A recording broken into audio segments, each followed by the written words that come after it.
Estamos no ar, pelo visto. Estamos no ar aí, vamos lá. Que legal. Boa noite, amigos e amigas. Hoje é 23 de julho de 2020. São 19 horas e 2 minutos. Está começando agora a primeira live bate-papo do Grupo Unidos pelo Serviço Público. O tema hoje é Estado Mínimo para quem? Esta live bate-papo está sendo feita para você. Queremos ouvi-los e interagir com todos. Deixem seus comentários, digam de onde estão falando e mandem suas perguntas para os participantes. Peço aos amigos e amigas que compartilhem essa transmissão, criem suas salas de vídeo, marquem seus amigos, para que possamos atingir o maior número de pessoas. Deixe seu like aí, fazendo a pergunta nos comentários e ajude a vencer o algoritmo de distribuição do Facebook. Essa live está sendo promovida pelo grupo do Facebook Unidos pelo Serviço Público e transmitida através dos perfis dos participantes, da página Coletivo Torrense Intersindical e das páginas do mandato do deputado Jefferson Fernandes. Eu sou Daniel Santana Bittencourt, conhecido aqui nas redes sociais como Daniel Santana. Sou servidor do Ministério Público do Rio Grande do Sul e trabalho na Promotoria de Justiça de Torres. Eu sou administrador do Grupo Unidos pelo Serviço Público aqui no Facebook e aproveito para mandar um abraço carinhoso para a nossa também administradora, a Rosana Zana, que com certeza está acompanhando-nos aqui. Eu falo da mais bela praia do litoral gaúcho, direto da cidade de Torres. Para quem não conhece, né, que esse grupo possui membros em todo o Brasil, né, fica a 100 quilômetros da capital do Rio Grande do Sul, aqui de Porto Alegre. Ao meu lado, nesse bate-papo e algumas quadras da minha casa, está o convidado e colega Moisés Triste, que integra também o Coletivo Torrense Intersindical. Moisés é analista judiciário do TRT4, economista e especialista em direito e processo do trabalho.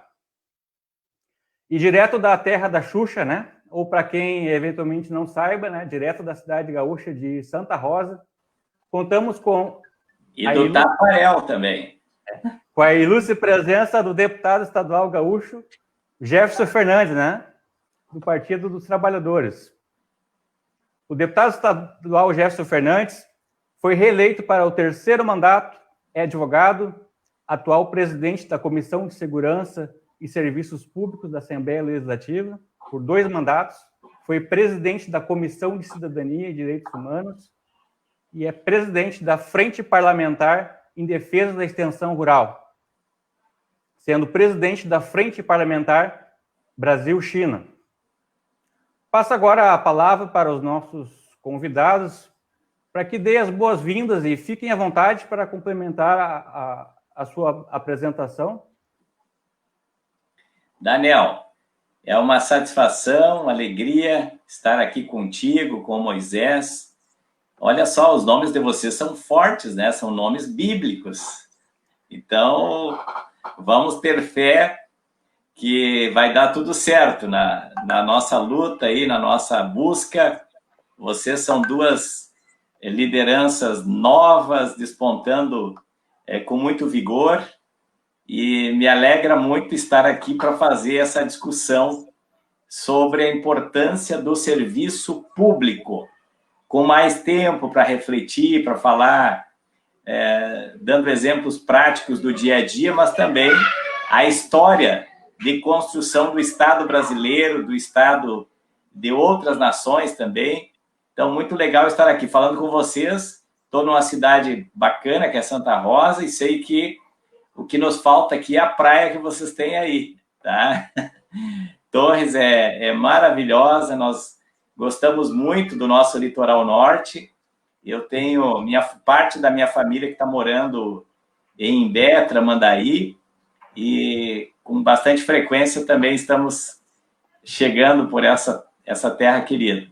Exceto agora, né, período de pandemia que está complicado. Aliás, hoje aumentou também de forma significativa o número de pessoas comprovadamente contaminadas aqui no estado, o número de óbitos também vem aumentando, o que me preocupa por demais. Mas vamos lá, vamos continuar Trabalhando. Moisés?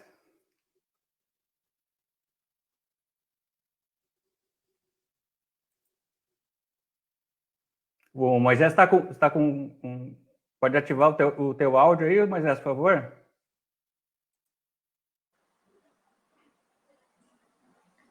Continuamos sem te escutar, Moisés. Acho que o áudio talvez vai ter que tirar o microfone, o fone de ouvido.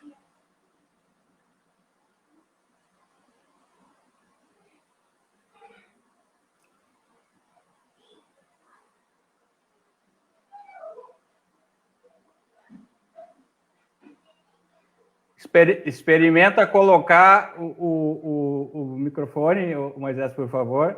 Ligar e colocar de novo. Enquanto ele arruma esse probleminha técnico aí na questão do áudio, nós hoje tivemos aí mais um acontecimento muito importante na categoria dos servidores do Ministério Público, né? E eu falo porque sou servidor do Ministério Público e o Ministério Público do Estado do Rio Grande do Sul é o único MP estadual que ainda não tem um plano de carreira, né? E hoje conseguimos dar um importante passo, né, com a tramitação do nosso plano de carreira junto à Comissão de Segurança e Serviços Públicos, na qual o deputado Jefferson preside, né? O Moisés agora está com o áudio funcionando, pode falar, Moisés. Boa noite. Aí, agora? Tá bom. Estamos te ouvindo agora. Será que ele não... Pode falar, Moisés, a palavra é tua.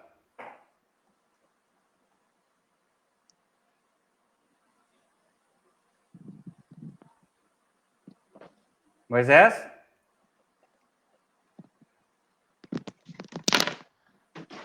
Rafa, agora eu não escuto.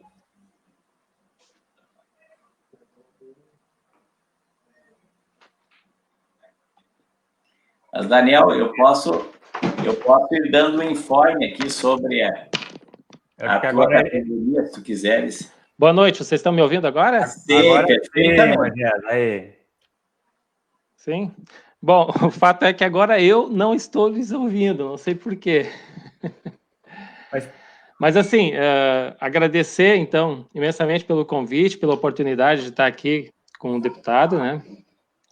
Que tem tido um trabalho destacado aí na Comissão de Segurança e Serviços Públicos. A gente sabe que o senhor tem sido um incansável aí, tem lutado com muito destaque para manter, ampliar e garantir uma boa prestação de serviços públicos para a nossa população. E, por consequência, indiretamente, sempre que se luta pela qualidade do serviço público prestado à população, a gente também garante um bom ambiente de trabalho, de trabalho para o servidor, que é quem presta, né, que está na ponta ali prestando esse serviço à comunidade. Então, dizer da minha felicidade, da minha alegria de poder participar, também sou um estreante, como deu para notar aí, fiquei meio na mão com o meu material, espero que de agora em diante as coisas transcorram aí com naturalidade. Vou passar de novo a palavra ao Daniel e ver se agora eu consigo normalizar aqui o funcionamento do equipamento. Tá? Boa noite. Bom, antes de entrarmos no nosso bate-papo aqui, né, eu vou falar um pouco da história do grupo, né, do Grupo Unidos pelo Serviço Público, né. Esse grupo aí, como toda história, né, tem a sua pré-história, né, e eu vou começar falando da pré-história do grupo, né. Esse grupo aí foi criado por alguns servidores públicos estaduais, né, que estavam descontentes com a política de humilhação e aniquilamento, né, impostas pelo governo Sartori, do MDB, lá em 2018, né, que deu início aí ao boicote, aos reajustes e começou com um parcelamento de salário dos servidores. O grupo anteriormente se chamava Fora Sartori. Ele surgiu a partir de uma manifestação lá provocada pelos CEPERGs na época, né? E também por parte dos servidores do judiciário. E eu entrei nesse grupo no início de setembro de 2018, tá? Foi mais ou menos na época que o grupo foi criado, esse grupo Fora Sartori. Creio que tinha uns 800 membros na época. Então, a colega servidora que administrava o grupo, né,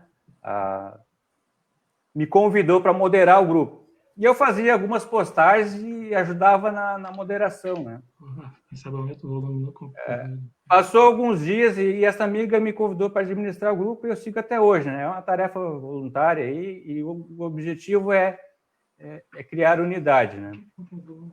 Mas voltando lá em 2018, né, nesse ano nós tínhamos uma eleição para governador com 2 fortes candidatos progressistas, né? O Jairo Jorge, do PDT, e o Miguel Rosseto, do PT.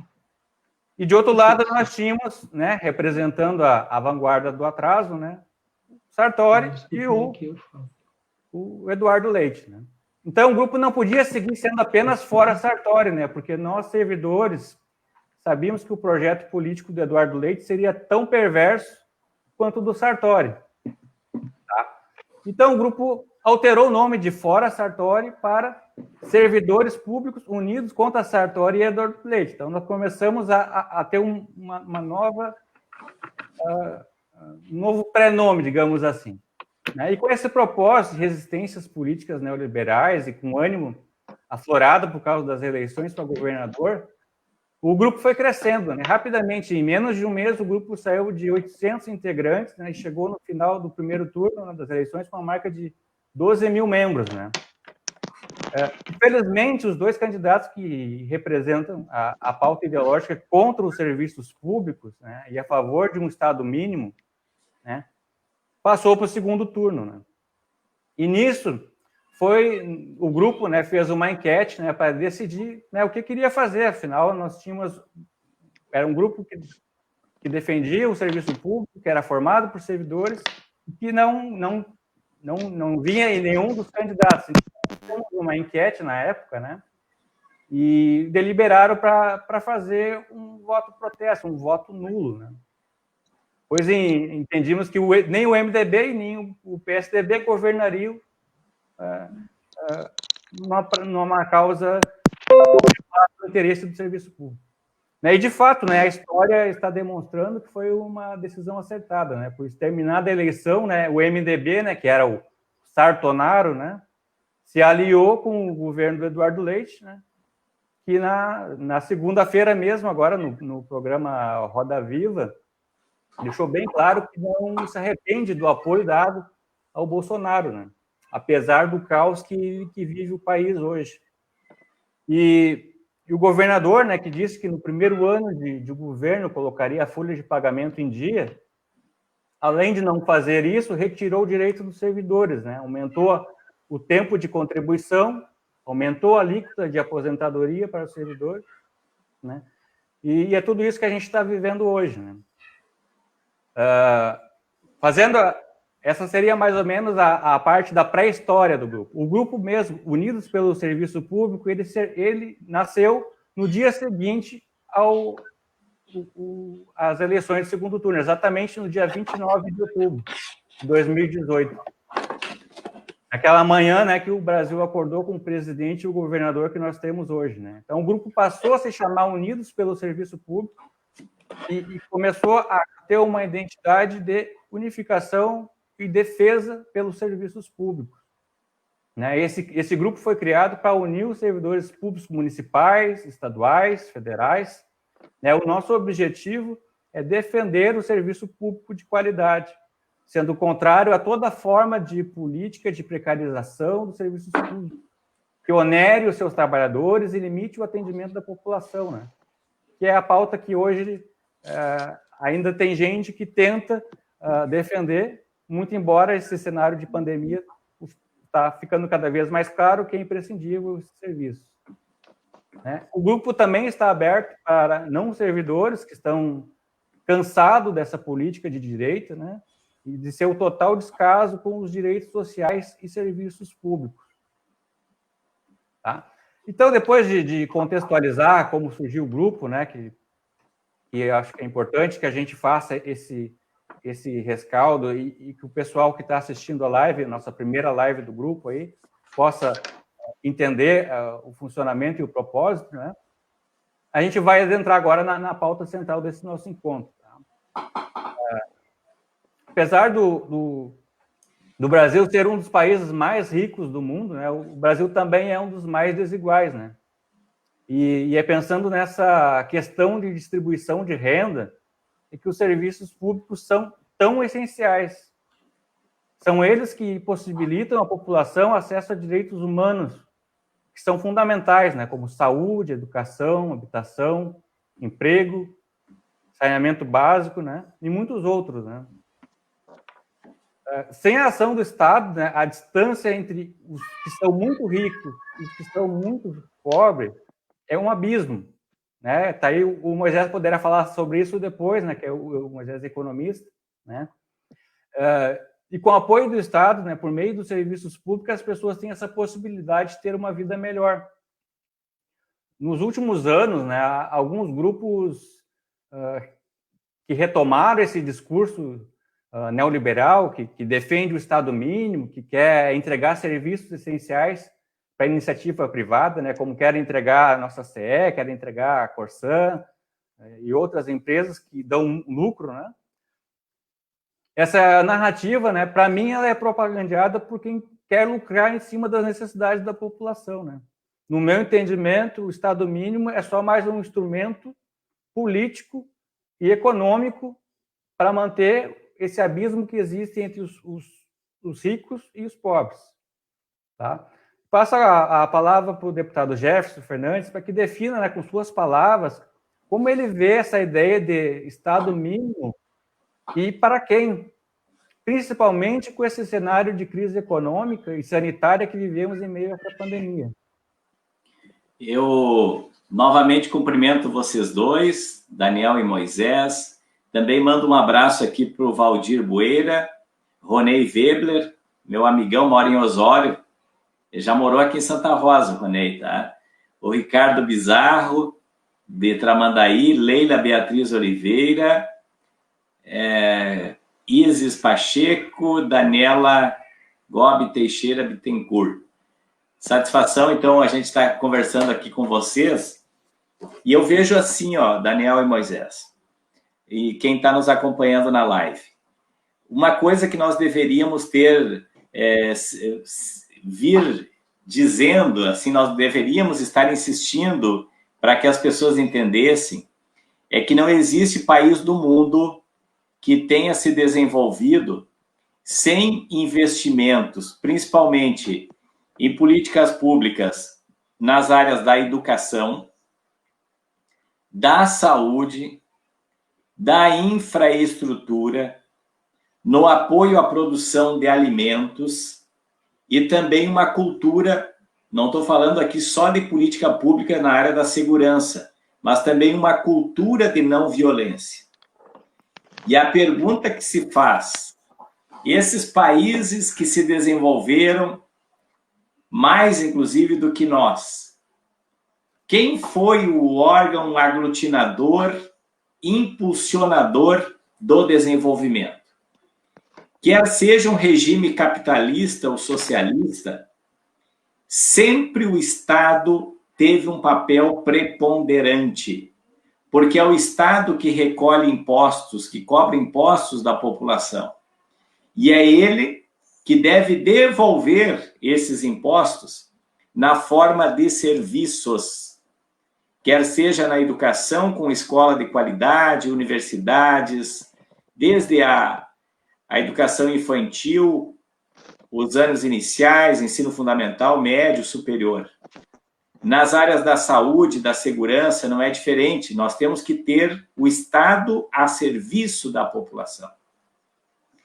Aqui no Brasil, é bom nós dizermos que até 1989, quem prestava serviço enquanto servidor público como não havia concurso, uma boa parcela, ampla maioria, acabava entrando pela porta dos fundos. Tu tinha que ter algum padrinho com influência para poder exercer a função de servidor público.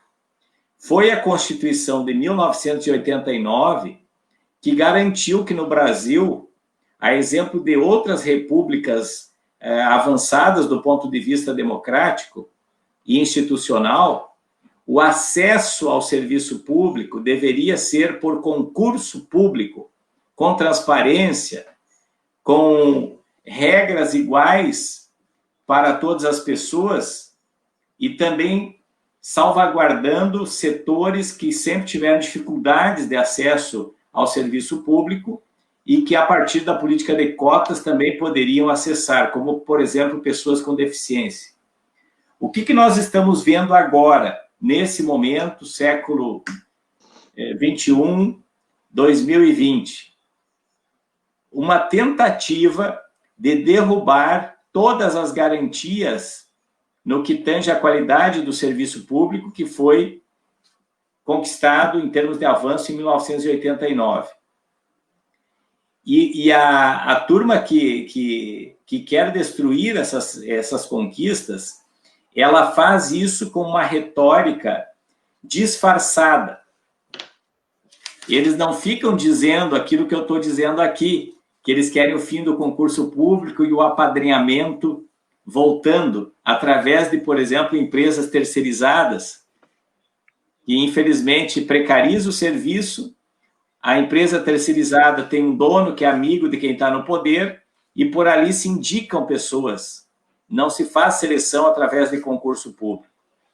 Mas eles foram propagandeando já há bastante tempo e, infelizmente, isso está pegando na população, essa é a minha preocupação, de que servidor público é vagabundo, são privilegiados, são burocratas que não fazem as tarefas andar, são ineficientes e que, inclusive, não tem nenhum processo de avaliação do seu desempenho e ainda, absurdamente, tem estabilidade no emprego.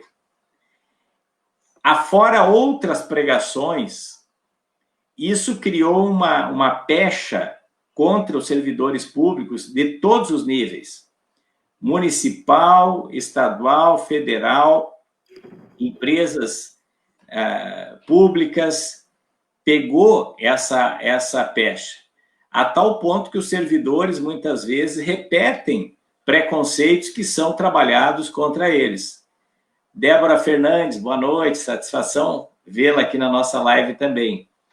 Então, na prática, pessoal, para início de conversa aqui, a provocação que eu faço, Moisés, né, Daniel, que estão aqui comigo, nós temos que ter um movimento de reunificação dos servidores e servidoras, porque há muita divisão, na minha avaliação, é muito fragmentado o movimento que se dá em defesa do serviço público, com todo respeito a todas as categorias, mas não dá para cada um olhar só para o seu umbigo, ignorando que tem uma luta de quem se opõe ao serviço público, fazendo uma degeneração dos servidores de forma geral.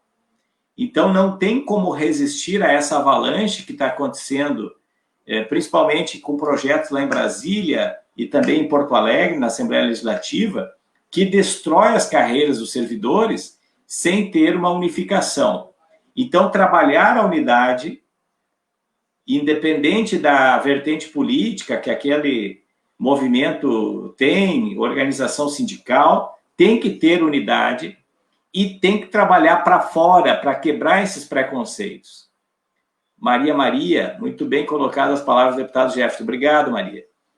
Uma coisa que a população tem que entender, que escola pública de qualidade para os seus filhos só vai ser garantida se valorizar magistério, funcionários de escola, a segurança de qualidade através da Brigada, da Polícia Civil, da Polícia Federal, da Guarda Municipal, da SUSEP, do IGP, todos os órgãos que nós temos, polícias rodoviárias, enfim, nós só vamos ter valorizando o servidor que ali está.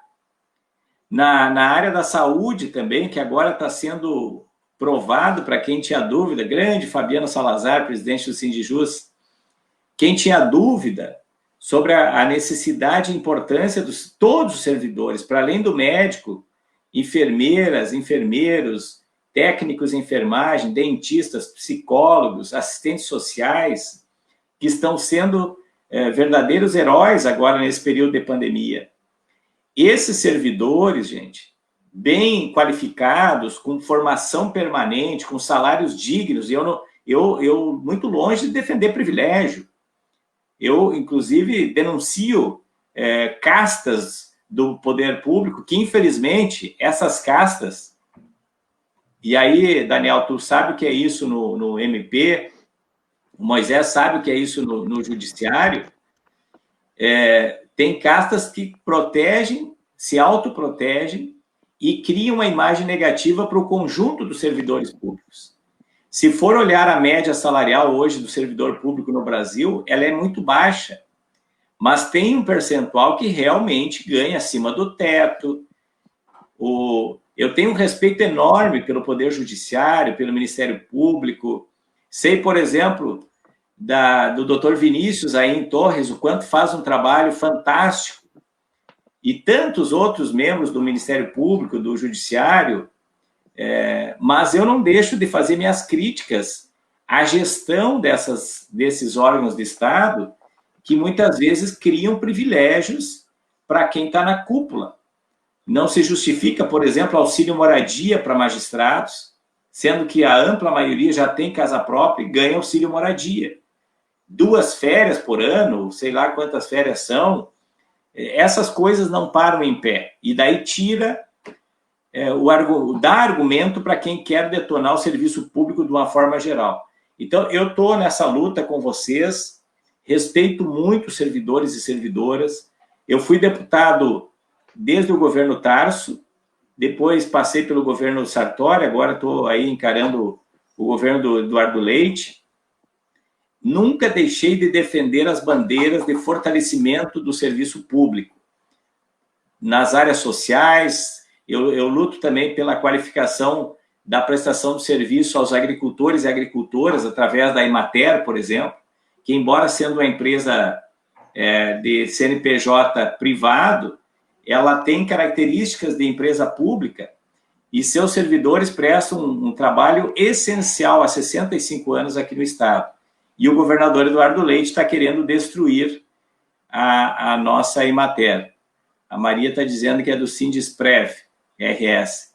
Então, gente, eu acho que esse é o debate, entendeu? Um desafio, é um desafio para nós fazermos com que a sociedade se aperceba que o Estado, ao cobrar impostos, ele deve devolver isso em qualidade dos serviços, e esses serviços são prestados por seres humanos, que são trabalhadores, assim como os demais, e têm que ser respeitados e não ser vítimas de chacota, de preconceito, como, lamentavelmente, o Guedes, lá em Brasília, há pouco chamou os servidores de parasitas. Parasita e colocar a granada no bolso, né? A gente vai lá, coloca a granada no bolso do servidor, né? E tudo isso, né, que vem sendo feito aí para enfraquecer a classe do serviço público, né? Que começou lá atrás, lá com o Temer, né? Que fez a reforma trabalhista, né? E o grande ideal disso tudo, né, que a gente percebe, e que o trabalhador da iniciativa privada tem que se dar conta, né, é que eles não querem que o servidor público, quando eles vêm com aquela falácia de que o servidor público ganha 5, 6 vezes mais do que um trabalhador da iniciativa privada, na verdade, eles querem que o servidor público passe a ganhar menos, porque o da iniciativa privada ganha menos ainda. Então, as pessoas precisam perceber esse tipo de intuito, né? E depois até eu vou colocar uma tela aqui para o pessoal para acompanhar, que trata dessa questão das diferenças salariais, que é algo que é um tabu que tem que ser quebrado, né? que muita gente também acha, né, o Moisés que é do Judiciário, eu também sou do Ministério Público, muita gente tem aquela percepção, ou tem aquela tá no consciente das pessoas de que somos marajás, que somos primos ricos do estado do Rio Grande do Sul, entre os servidores, e isso é o maior absurdo, porque não condiz com a verdade. Se analisarmos aí o avanço nas carreiras, né, que existe dentro do Executivo, na Brigada Militar, na Polícia Civil e na própria Procuradoria, são categorias que tiveram muitos avanços, né, e são muito maiores do que o Ministério Público, o Judiciário, a Defensoria tiveram. Então, isso não condiz e ficou com aquela pecha de que nós recebemos auxílio moradia, auxílio isso, e nós não recebemos nada disso. Então, é muito boa a colocação que o deputado fez, né? Não sei se o Moisés pode complementar aí sobre essa questão, como é que é visto hoje, né, o trabalhador da Justiça do Trabalho, por exemplo.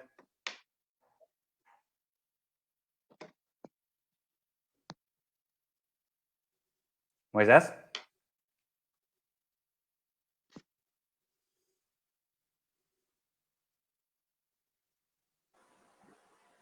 Acho que o Moisés está com dificuldades em nos ouvir. Boa noite.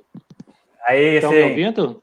Sim, Moisés, eu acho que não sei se tu eu vou dizer o seguinte, ó, eu estou acompanhando pelo Facebook, onde eu tenho o áudio, porque no programa aqui, onde eu estou participando diretamente com vocês, eu estou sem o áudio, então tem um delay, uma diferença de tempo aí, tá? Então, não sei se o Daniel passou a palavra para mim ou não, eu vou tomar a iniciativa aqui, então, de fazer uso dela. Dizer mais uma vez aí do orgulho de estar participando aí com os companheiros, né, do orgulho de contar com o tempo das pessoas que estão nos acompanhando e nos ouvindo. Gostei muito do que disse o Daniel e gostei especialmente do que disse o deputado, até porque, em parte, ele esvaziou o que eu ia dizer.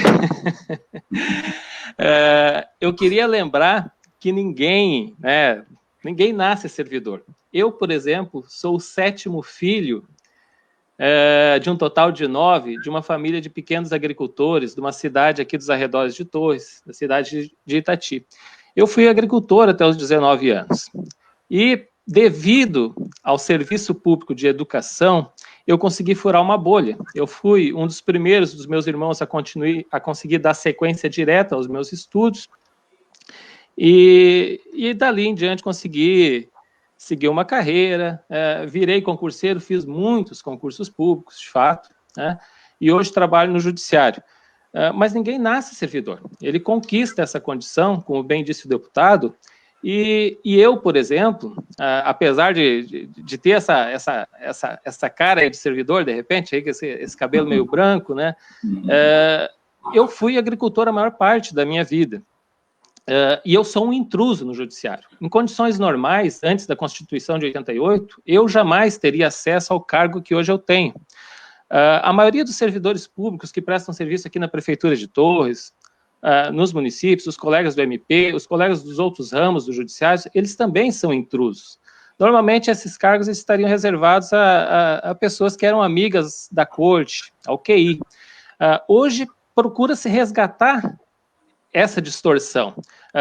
O caso dos laranjas, por exemplo, que a gente vê a nível federal, é uma coisa que é propiciada por ausência de concurso público. À medida que tu nomeia pessoas, tu passa a assediá-las, faz dela um cabo eleitoral, faz dela um trabalhador fora do ambiente administrativo para ti, faz dela um empregado, não do setor público, mas um empregado daquele que o indicou.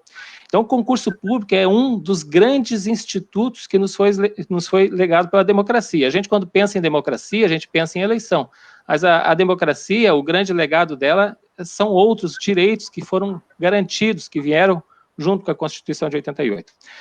Mas dizer, deputado, que eu, apesar de trabalhar no Judiciário, eu estou lá deslocado. Eu até fui bancário um tempo, porque eu sou formado em economia. Aí eu descobri que, para ser bancário, com todo o respeito e consideração que eu tenho com os meus colegas que trabalham lá no Banco do Brasil e outros aqui que trabalham na Caixa, o Guilherme, o pessoal do Banrisul lá. Eu acho que a formação para ser bancário tinha que ser psicólogo, eu cheguei à conclusão. Então, eu acabei saindo do banco, trabalho no judiciário, fiz outro concurso, entrei como técnico, hoje sou analista.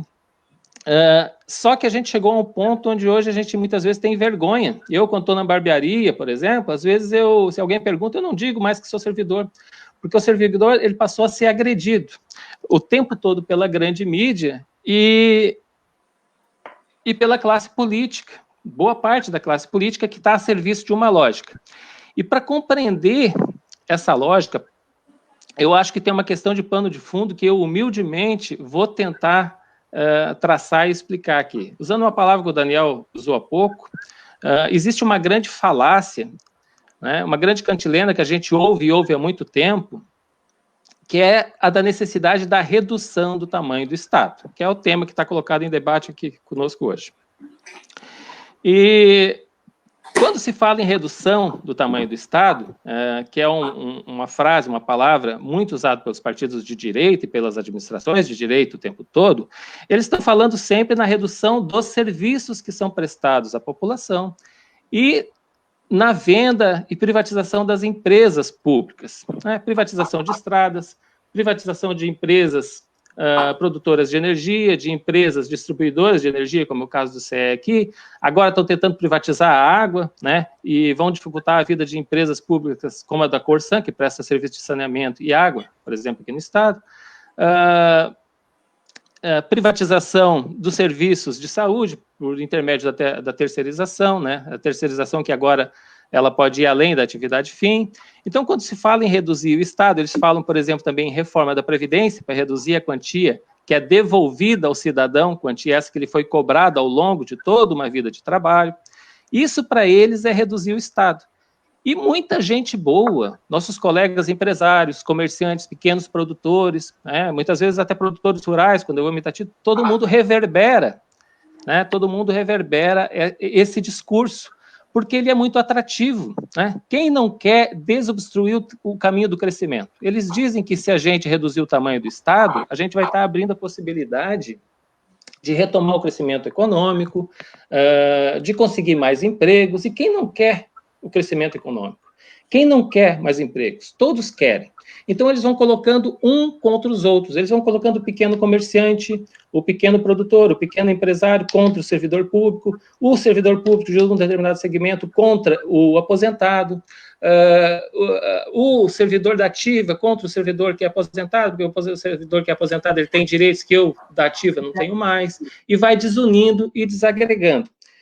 E qual é a falácia, a grande mentira, que é o pano de fundo? É a redução do tamanho do Estado. E aí que está a grande mentira, porque o tamanho do Estado, qualquer pessoa, qualquer amigo que estiver nos acompanhando agora, se pegar qualquer livro de introdução à economia, o tamanho do Estado não é dado pelos serviços que o Estado presta, não é dado pelas empresas que o Estado tem. O tamanho do Estado, ele é dado pelos impostos, pelos tributos que ele impõe ao seu povo.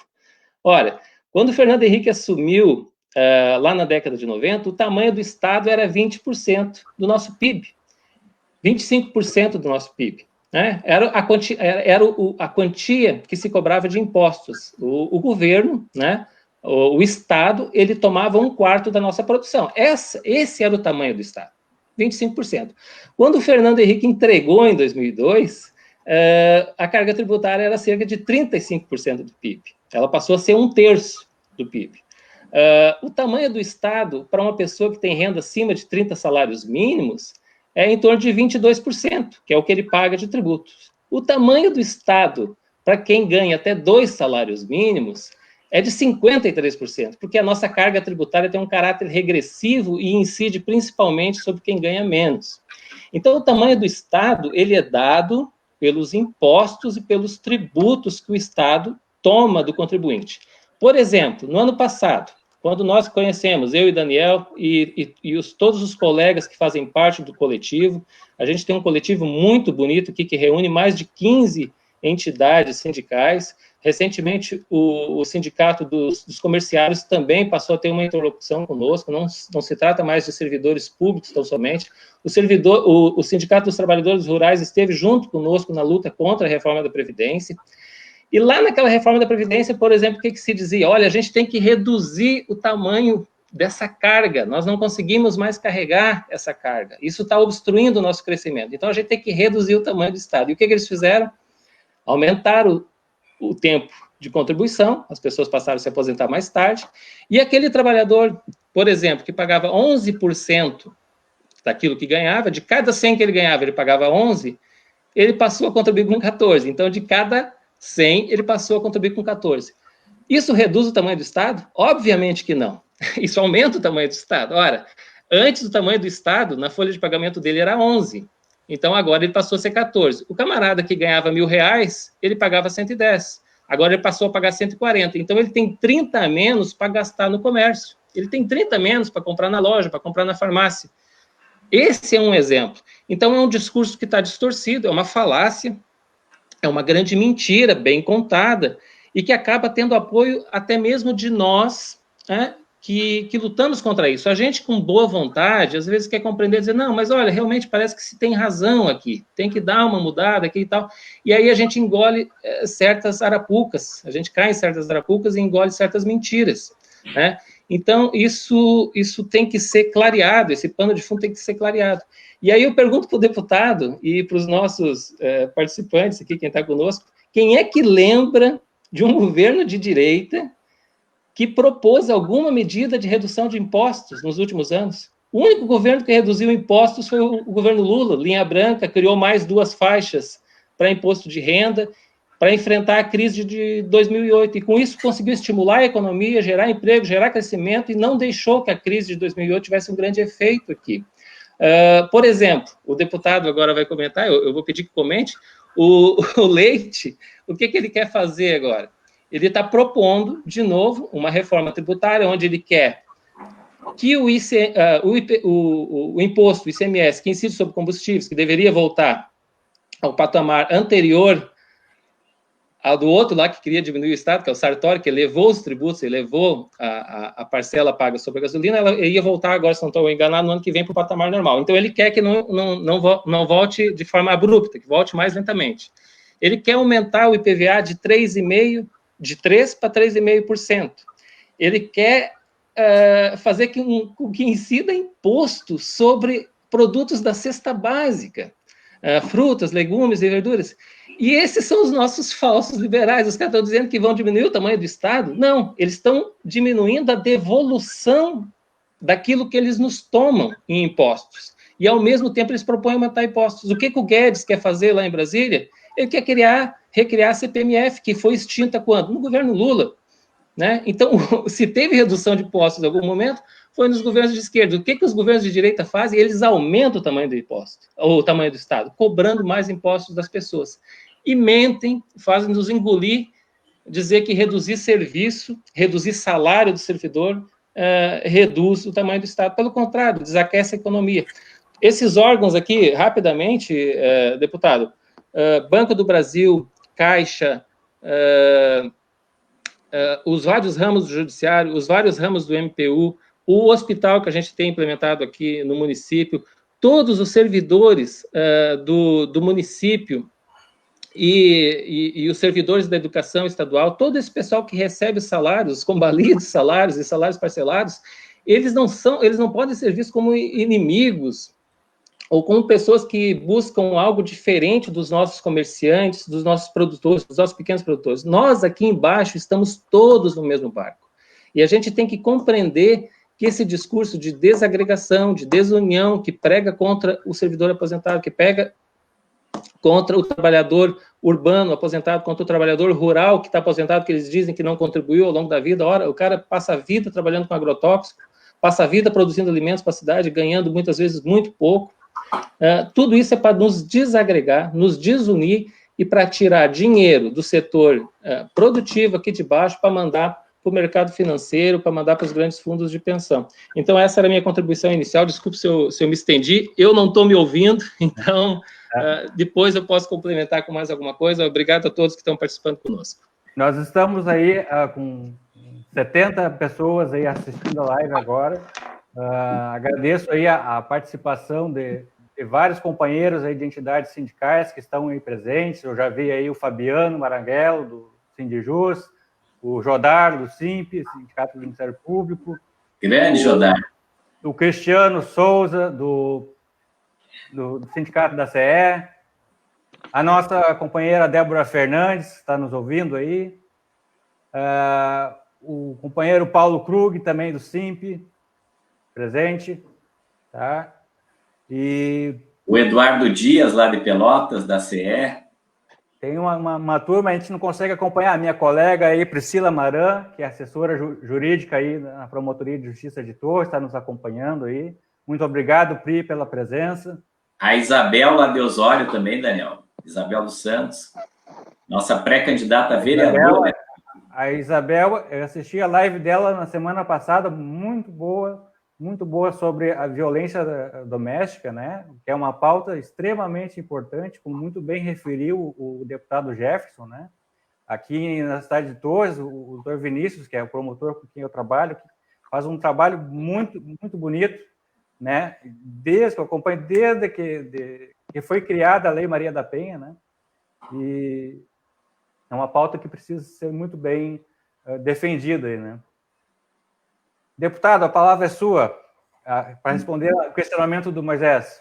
Eu vou cumprimentar também o Dari Justen, de Itati, Ney Gladys de Francisco, dizendo excelentes esclarecimentos, e o Ricardo Bizarro, meu amigão lá de Tramandaí. O Moisés Moisés, deixa eu dar uma dica técnica, às vezes também me acontece esse negócio de não ouvir, vê se o teu computador não está com o alto-falante desligado, porque isso impede que tu ouça, tenha o retorno. Às vezes me acontece dessa, tu consegue falar, só confere isso, tá? O Moisés me provoca para esse tema da tributação, que eu acho que é um tema que realmente os servidores públicos precisam, Daniel, se debruçar, nós todos, né, que defendemos o serviço público de qualidade para a população, vejo que nós temos que aprofundar melhor sobre essa questão dos tributos. Veja que não tem como tu manter a educação, o serviço de educação, saúde, assistência técnica, agricultura, segurança, o próprio serviço do Poder Judiciário e outros órgãos de Estado, se não tiver arrecadação, certo? Se a pessoa física, a pessoa jurídica não pagar tributos, e o que significa, lá das minhas aulas de direito tributário, né? Minha formação é na área do direito, que significa cobrar impostos e taxas, né? Que no dia a dia sustentam o Estado. É verdade, tá? É verdade que no Brasil existem inúmeros tributos que, por vezes, causam confusão na cabeça das pessoas.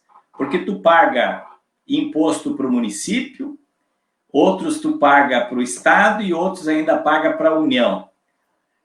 Então, tem sim um problema assim, de excesso de taxas e impostos no Brasil que confunde a cabeça das pessoas. Segunda coisa, a carga tributária no Brasil, a arrecadação fica toda concentrada em Brasília. É um percentual absurdo, né, dos tributos que acabam ficando lá em Brasília. Então, por volta de 65% fica com a União, o Estado, se não me falha a memória, é por volta de 20%, 25%, e para os municípios sobra ali por volta de 20%. É um valor, são percentuais que demonstram a má distribuição dos tributos arrecadados. E aí, o ponto que o Moisés fala é o ponto central. No Brasil, quem paga imposto para valer é o consumidor, que a ampla maioria é a população pobre, porque o imposto vem embutido no produto.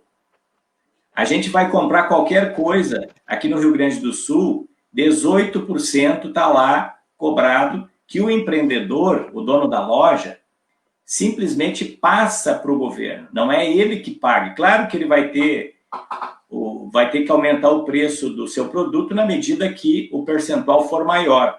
Mas quem paga é a população que compra. E qual é o problema? Se um milionário vai comprar 1 quilo de feijão e um pobre também for comprar o mesmo quilo de feijão, ambos vão pagar o mesmo percentual, certo? E o que é pior, nós não temos cobrança sobre as grandes fortunas no Brasil. Nós não temos cobrança também sobre as aplicações financeiras, nas bolsas de valores, aquelas aplicações milionárias são isentas. E outra coisa também que salta aos olhos são os benefícios fiscais. Veja que o rico, ele não paga sobre o seu patrimônio, né, as grandes fortunas, ele não paga as aplicações que ele faz nas bolsas de valores, e ainda, se ele tem uma grande empresa, ele alega que vai sair do Estado se não tiver isenção fiscal, por exemplo, e ele ganha o benefício de não pagar tributo sobre a produção que ele tem. Aqui no Rio Grande do Sul, gente, nós deixamos de arrecadar ao ano 9 bilhões de reais, porque grandes empresas são isentas do pagamento de ICMS em especial. 9 bilhões, certo?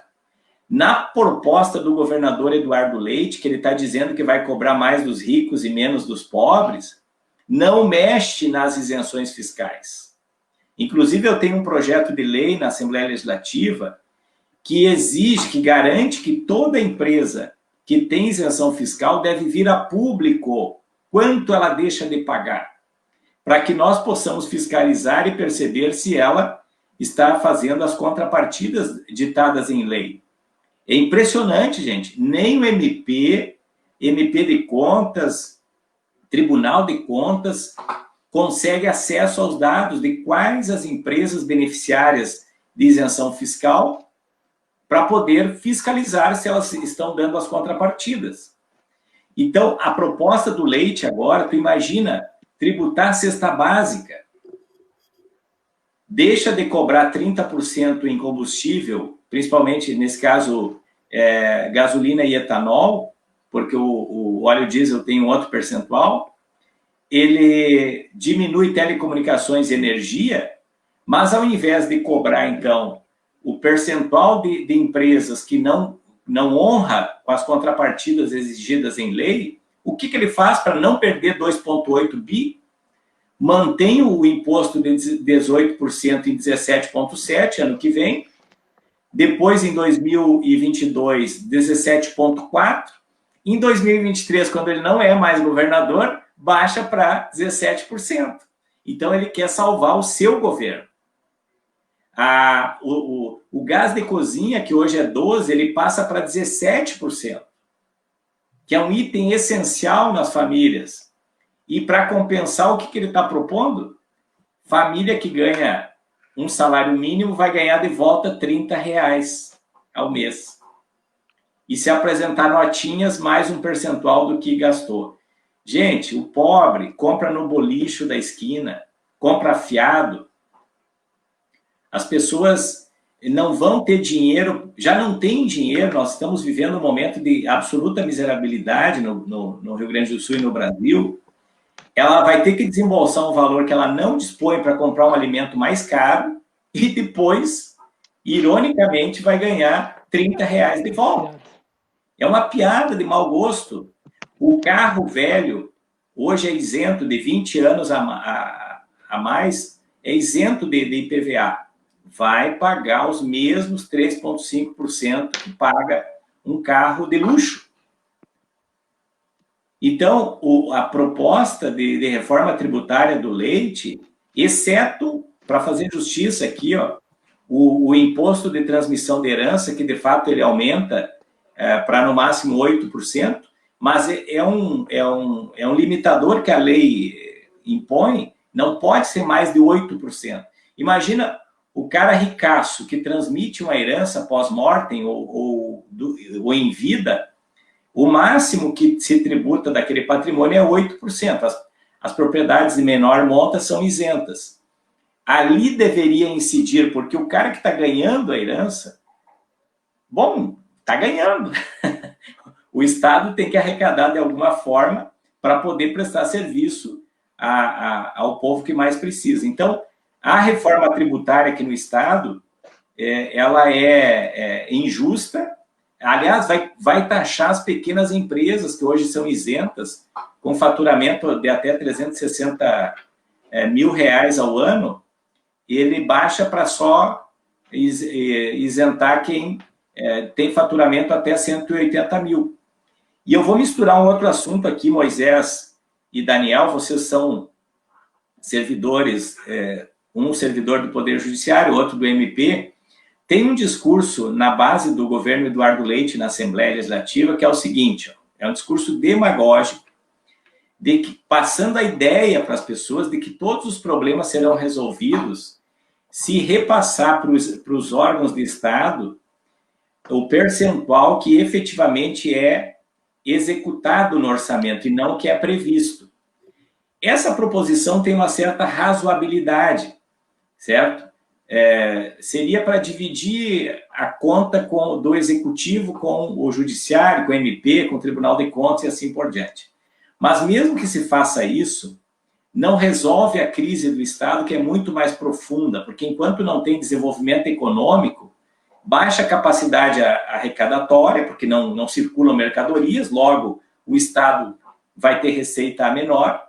Então nós temos um problema sério, que é não ter um projeto de desenvolvimento econômico que funcionou até 2014 e depois de lá é só ladeira abaixo.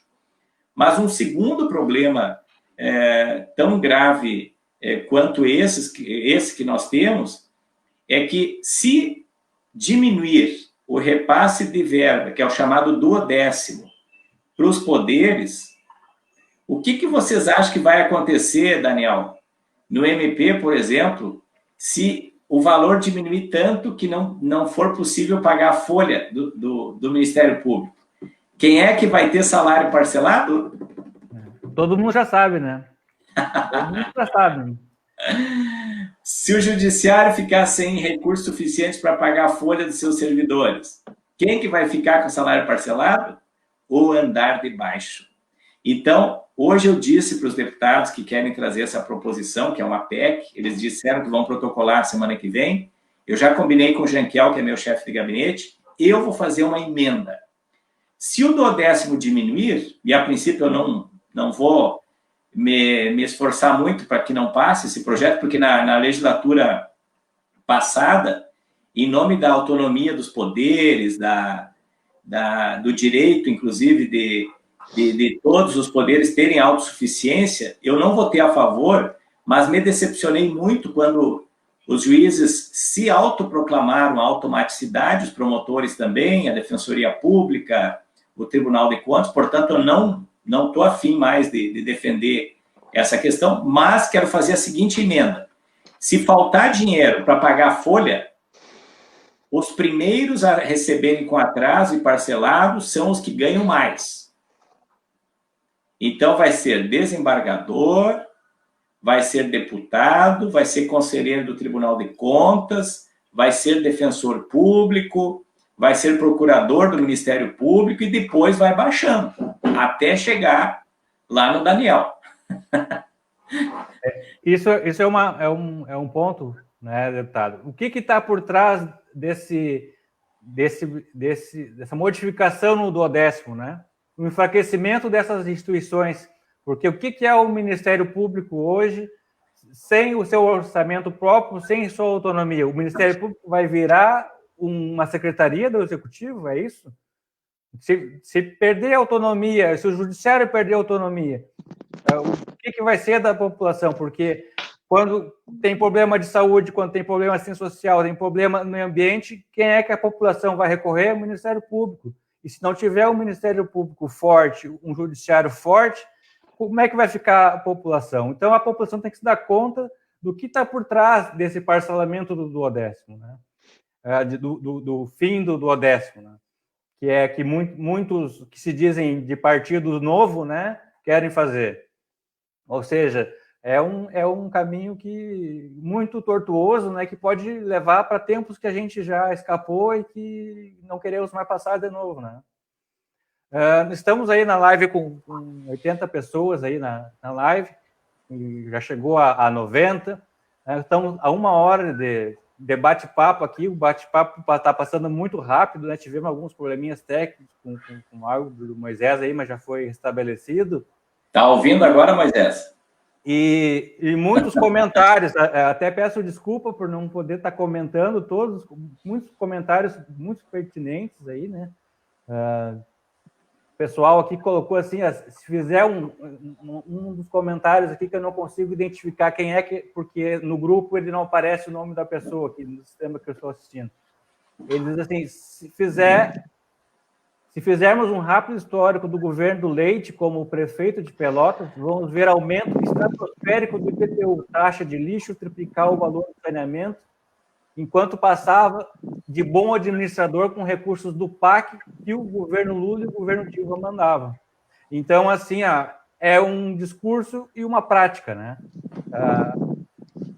É isso que o deputado estava falando. Eu gostaria, eu não sei como é que está o tempo de vocês aí, nós atingimos 1 hora, como é que está o tempo, deputado? Olha, se for possível, mais uns 15 minutos, aí eu fico com vocês, depois eu vou participar de uma outra aqui. O tempo é complicado, então eu gostaria de colocar uma tela aqui agora, peço licença para vocês aqui, para mostrar essa tela aqui.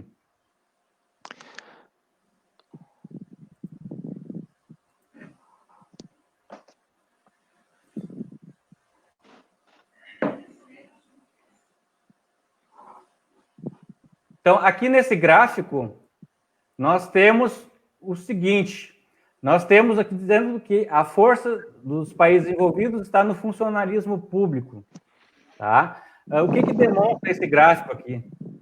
Ele diz que nos países membros da OCDE, né, que é tão propalada pelo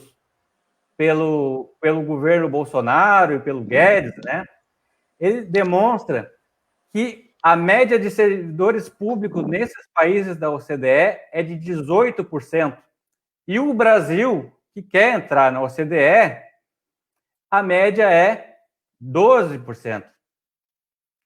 Então, nesse contexto, né, que a gente tem aí do pessoal que defende o neoliberalismo e é contra o serviço público, nós percebemos que o percentual de servidores no Brasil hoje está muito aquém dos países desenvolvidos. De tanto é a importância que se deve dar aos serviços públicos. E que se dá nesses países, como a gente vê lá na Noruega, é 30% da população com servidores públicos. Nos Estados Unidos, que é um capitalista, que é um país conhecido por políticas neoliberais, 15% da população é servidor público. Então, no Brasil, nós temos 12%. E outra mentira que se diz e que se propaga aí é de que no Brasil os servidores ganham mais do que os servidores da iniciativa privada, o que não é verdade, né? Não é, na verdade, da forma que eles colocam. No Brasil, os servidores ganham apenas 8% a mais que os trabalhadores, em cargo similar que existe no setor privado. Só que o que acontece? Que não se leva em conta e que não se fala, né? O servidor da iniciativa privada tem fundo de garantia, o servidor da iniciativa privada paga menos que INSS, enquanto paga 8%, o servidor paga 14%. Então, esses 8%, se tu for considerar a carga tributária que cai sobre o servidor público, ela não existe.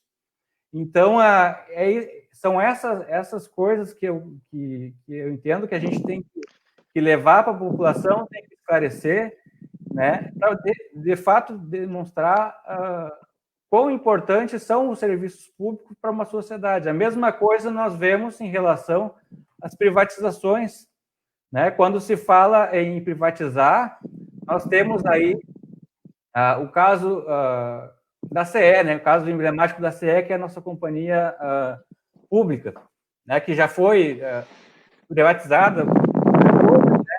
E hoje existe. Nós temos aí o Cristiano, que é do sindicato da SEC, que está nos acompanhando, que deixou várias mensagens aqui.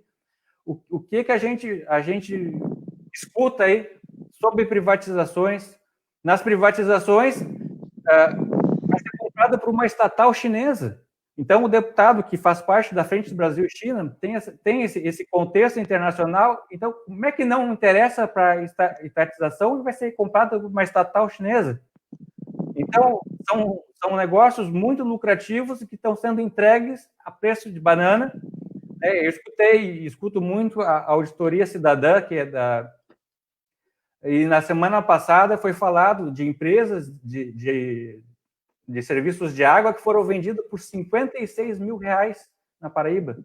Então, vocês têm noção do absurdo que está se fazendo com essa categoria de serviços públicos? Porque o que acontece? Não tendo esse serviço disponível, a gente tem esse exemplo agora, a questão do ciclone bomba que teve aqui na nossa região, né? Em quanto tempo a CE conseguiu restabelecer a quantidade de casas aí que foram atingidas? E aí, no máximo 3 dias, todas foram regularizadas. Se isso fosse uma iniciativa privada, lá o morador que está lá no interior, esse aí talvez até hoje estivesse sem luz. Então, nós temos uma empresa forte e que precisa ter investimentos, precisa receber investimentos da mesma forma do que se fosse uma iniciativa privada, não ser sucateado. Moisés, quer complementar, por favor?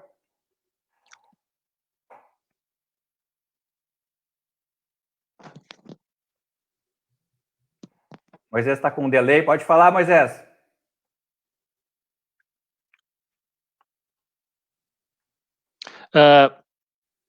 Eu não sei se... Como eu estou escutando com 3 minutos de delay aqui, eu não sei se eu vou... Então, eu vou falar mais uns minutinhos e encerrar, tá? Usar esse tempo aí para agradecer o convite, a oportunidade, agradecer a todos que acompanharam. Falar que por trabalhar na Justiça do Trabalho, né, é um ramo do judiciário que tem um caráter social muito grande, é um ramo do judiciário que tem sido atacado também nessa recente onda revanchista contra os trabalhadores, né, a reforma trabalhista também vendida como uma desculpa de reduzir a intervenção do Estado na livre negociação, livre negociação que a gente sabe que de livre não tem nada por conta da diferença das possibilidades de negociação dos trabalhadores com os empregadores, dizer que os trabalhadores dos Correios, do CE, da Corsan, frequentemente eles levam demandas à Justiça do Trabalho. A gente sabe, por isso mesmo, que esses servidores, eles têm sido vítimas de um assédio moral constante, né, com a possibilidade de privatização dos Correios e da CE e da Corsan. Isso é uma coisa que tem um peso na cabeça, no psicológico das pessoas muito grande, e na possibilidade deles desenvolverem os seus trabalhos também. Essas empresas, elas estão sendo também sucateadas, os seus orçamentos, eles estão sendo vilipendiados aí, tem pessoal dizendo que não tem nenhum material, às vezes, que deveria ter para poder trabalhar, porque a gente sabe que a lógica, de novo, é deixar a população contra suas empresas, né, dizer que o serviço talvez não esteja sendo bem prestado para passar a apoiar as privatizações. Mesmo assim, os colegas que estão lá com deficiência de servidores, porque não há mais concurso público para repor, eles estão se desdobrando e conseguem suprir as demandas. Aqui o município recentemente foi acometido aí por um ciclone. A gente sabe que o pessoal da Companhia de Energia trabalhou de forma redobrada para conseguir restabelecer os serviços, né? Pessoal trabalhando aí 12 horas, finais de semana. A Corsan, a mesma coisa, sempre prestando um serviço de excelência aqui no município, os Correios, da mesma forma, apesar de estar sofrendo esse assédio constante. Eu queria falar em relação a uma última pergunta, né, um comentário que a professora Daniela Gopp, que trabalha tanto no Estado como no município, ela pediu para comentar a respeito do grande período sem concurso público, né? Não está se tendo concurso público no município, no Estado para repor, e a reposição tem sido feita por meio de contratos precários, né? E aí a gente sabe que esse pessoal que é contratado e busca nos seus contratos uma maneira de sustentar suas famílias, eles também se submetem a condições de trabalho que não são as ideais, muito longe disso, e que estão sempre na iminência também de perder seus empregos, então psicologicamente trabalham também em condições muito inapropriadas. Além de ter baixos salários, trabalho sob tensão o tempo todo de perder o emprego. Então, não sei como é que o deputado pode colaborar. Claro que nas questões municipais fica um pouco mais difícil, mas a gente sabe que o município normalmente acaba seguindo e aderindo às regras que vêm de cima. Por exemplo, a reforma administrativa que proibiu e dificultou qualquer tipo de aumento para servidores públicos já vem sendo usado no município de Torres, por exemplo, para se negar as progressões anuais, as promoções anuais que eram de direito, né? Eu não sei se no estado isso vem acontecendo também. Então, provavelmente sim. Não sei, né, se o deputado queria fechar aí comentando em relação a isso, se passado esse momento muito difícil que a gente está vivendo de pandemia. E eu digo, deputado, que a gente tem que sim, ter humildade, os servidores têm tido humildade, a gente tem tido um grupo aqui, mantido um grupo sempre procurando ajudar, colaborar, inclusive com doações, quando é o caso, feito correntes. Eu não tenho visto os servidores demandarem aumento de salário nesse período, é uma coisa que eu não vejo ninguém falando sobre isso, mesmo sabendo que muitas classes de servidores estão com seus trabalhos muito defasados, mesmo sabendo que tem servidores que perderam boa parte dos seus salários com a reforma da Previdência, né? A gente tem relatos de pessoas aí que perderam um percentual expressivo do seu salário com a reforma da Previdência. Eu não tenho visto, nesse momento, demanda por salário, há um respeito, há um momento muito difícil que o Estado está passando, mas a gente espera que isso vá passar, que a gente vá superar isso, e isso vai ser feito em conjunto com os servidores, né, os servidores da segurança, os servidores da saúde que estão ali na ponta, na frente, atendendo as pessoas na linha de frente.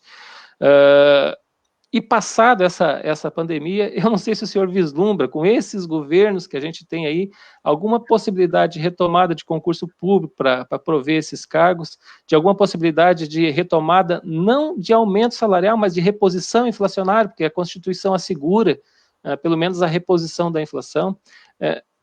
É possível, com esses governos que nós elegemos aí, imaginar que isso possa ser feito nesse prazo aí, passado a pandemia? E o meu boa noite a todos, e encerrando, já que o meu áudio está muito ruim, provavelmente eu não vou retomar. Muito obrigado a todos que nos acompanharam, obrigado pelo convite. Lamento os problemas que eu tive aqui, tá? Espero não ter criado maiores obstáculos aí para o desenvolvimento da nossa conversa, do bate-papo. Boa noite a todos. Obrigado, Moisés. Mandar um abraço para a Daniela Gobi aí também, que o Moisés acabou de citar, uma professora que eu tenho um respeito e um carinho muito grande, além de ser professora, é uma cantora também, excelente. E para o André Pozzi também, que é pré-candidato aqui pelo Partido Democrático Trabalhista, aqui na cidade de Torres, está aí acompanhando a live também, e mandou os cumprimentos para o deputado também. O deputado, suas considerações finais, então? Duas coisas, Daniel. Cumprimentar também o Paulo Krug, que mandou um abraço para nós. Outro dia eu acabei achando muito estranho quando lá em Brasília foi aprovada a lei de compensação orçamentária para os estados e municípios, quando o Bolsonaro fez constar lá que não pode repor salário, nem fazer concurso público, até final de 2021. E aí o governador Eduardo Leite aplaudindo isso aqui no estado. Só que, mesmo que não houvesse essa medida na lei federal, sem nenhuma chance de o servidor público no estado do Rio Grande do Sul, pelas leis orçamentárias que nós aprovamos, mesmo tendo voto contrário da bancada do PT e do PSOL, principalmente, do PDT, o Eduardo Leite tem uma previsão de, até o final do seu governo, demitir servidores, onde ele pode, diminuir seus direitos, como ele já cortou, a reforma que ele aprovou em janeiro desse ano, só para vocês terem uma noção, vai tirar do bolso do magistério, da Brigada Militar, da Polícia Civil, da SUSEP, do IGP, do quadro geral, mais de 20 bilhões em 10 anos. Sabe o que significa isso?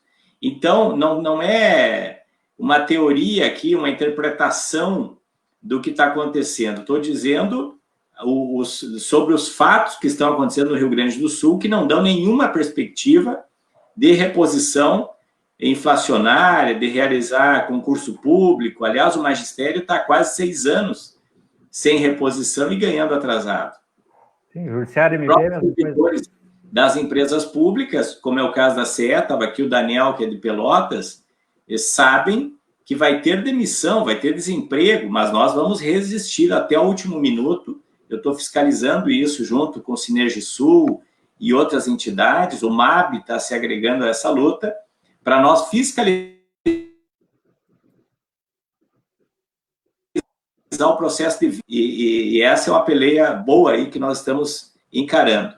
Mas eu queria dizer também, para finalizar, além de agradecer o convite, me disponho a estar em outros momentos com vocês, gostei muito da qualidade, tanto do Daniel quanto do Moisés, e as intervenções que estão sendo feitas aqui pelo pessoal que está nos assistindo, dizer que o desafio esse ano é o servidor público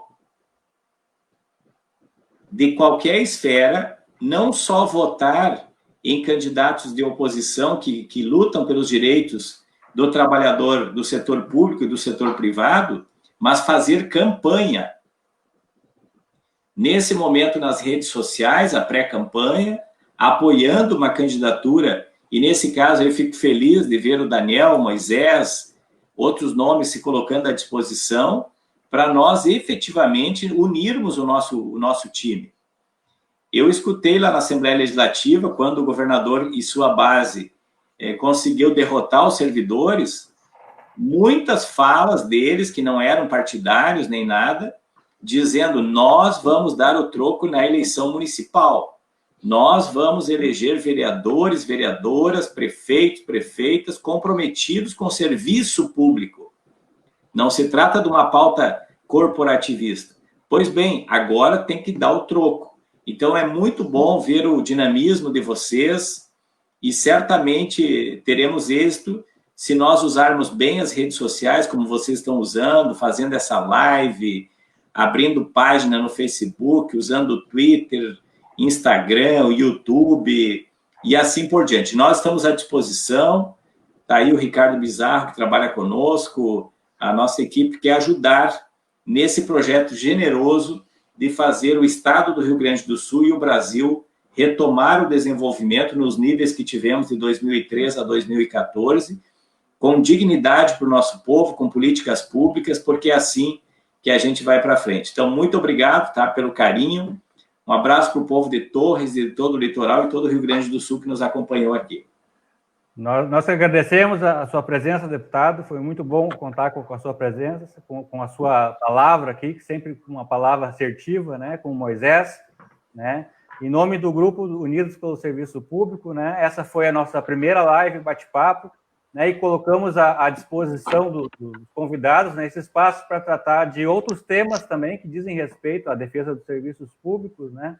E que essa seja a primeira de muitas lives aí que a gente esteja fazendo referente a esse tema, para fortalecer a nossa categoria. Tá? É importante valorizar o serviço público, e o serviço público é para todos. Certo? Assim, nos despedimos, né? Desejo um bom resto de semana para todos aí. Quem puder, fique em casa, né? Cuide do próximo, cuide de si. Se tiver que sair, use a máscara, né? Se proteja, né? A máscara protege você, mas também aquelas pessoas que estão à sua volta. Isso aí. Tá? Isso aí. Faz bem, um forte abraço virtual a todos e todas aí. Até uma próxima. Valeu.